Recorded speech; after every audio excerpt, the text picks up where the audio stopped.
بأربع أهداف مقابل هدف. النادي الأهلي يفوز على شبيبة القبائل في أول مباراة ليه في دوري أبطال أفريقيا. المباراة ابتدت كانت بتشكيلة النادي الأهلي، كان في حراسة المرمى محمد الشناوي، باك يمين محمد هاني، وباك شمال أحمد نبيل كوكا، قلبين دفاع ياسر إبراهيم وياسين مرعي، خط وسط مروان عطية، أليو ديانج، وقدامهم محمود تريزيجيه، ثلاثي هجومي على الشمال بن شرقي، وعلى اليمين أحمد السيد زيزو، وقدامهم محمد شريف. المباراة ابتدت في الدقيقة 23، هجمة للنادي الأهلي وعرضية لمحمد شريف يحطها جون ولكن تطلع تسلل.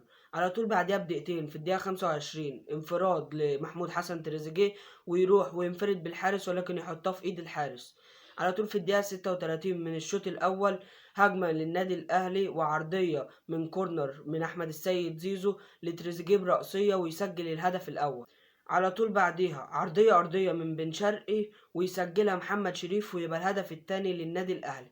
على طول في الدقيقة 53 هجمة للنادي الأهلي ويسدد تسديدة تريزيجيه ولكن تخبط في عارضة الحارس، حارس نادي شبيبة القبائل.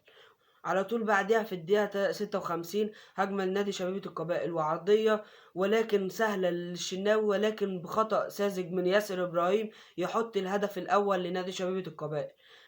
وبعديها في الدقيقة 86 تسديدة من إمام عاشور اللي رجع في المباراة وعمل أداء حلو في المباراة، تسديدة منه تخبط في طاهر محمد طاهر وتروح لتريزيجيه ويسجل الهدف الثالث للنادي الأهلي.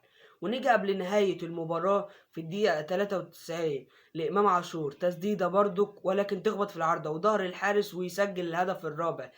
جون يفوق إمام عاشور يرجعه للفورمة تاني بعد غياب طويل، فدي من أهم مكاسب المباراة.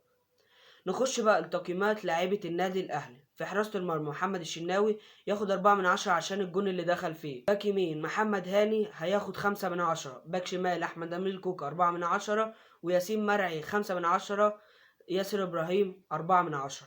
نخش الخط الوسط مروان عطية اللي ياخد 5 أو 6/10، جنبه أليو ديانج ياخد برضو 6/10، عملوا أداء حلو الماتش ده.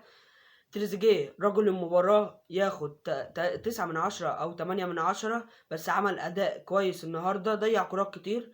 على الشمال كان بن شرقي ياخد 6/10 7/10 عشان كسبنا بس. على اليمين أحمد السيد زيزو ياخد 6/10، وراس الحربة محمد شريف ياخد 5/10 أو 6/10 عشان الهدف. مصطفى شوبير نزل في أول تبديلة ياخد 5/10، وإمام عاشور ياخد 6/10 عشان عمل أداء كويس. محمد علي بن رمضان مش هقدر اقيمه ولا هو ولا حمزة عبد الكريم. وطاهر محمد طاهر ياخد 4/10 أو 5/10. تروب النهاردة عمل أداء حلو، عمل مباراة حلوة تكتيك في ثنائية زيزو وبن شرقي دي اتكررت كذا مرة. تريزيجيه بدأ يتطور فأديله 7/10 النهاردة.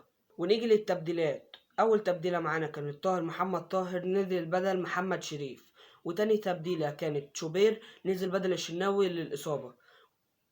تالت تبديلة معانا هي تبديلة إمام عاشور بدل أحمد السيد زيزو. رابع تبديلة بن رمضان كان بدل تريزيجيه. وخامس تبديلة كان حمزة عبد الكريم بدل مروان عطية. انذارات ما كانش الأهلي الحمد لله ما خدش انذارات النهاردة. أفضل لاعب في المباراة النهاردة تريزيجيه، وأسوأ لاعب يعني النادي الأهلي كان جيد النهاردة جدا، كان عاملين مباراة بأداء عالي. والحمد لله فاز النادي الأهلي على نادي شبيبة القبائل وحصد أول 3 نقاط في المجموعة. وبس كده، ومتنساش تصلي على النبي، تعمل لايك وسبسكرايب. وبس كده، سلام.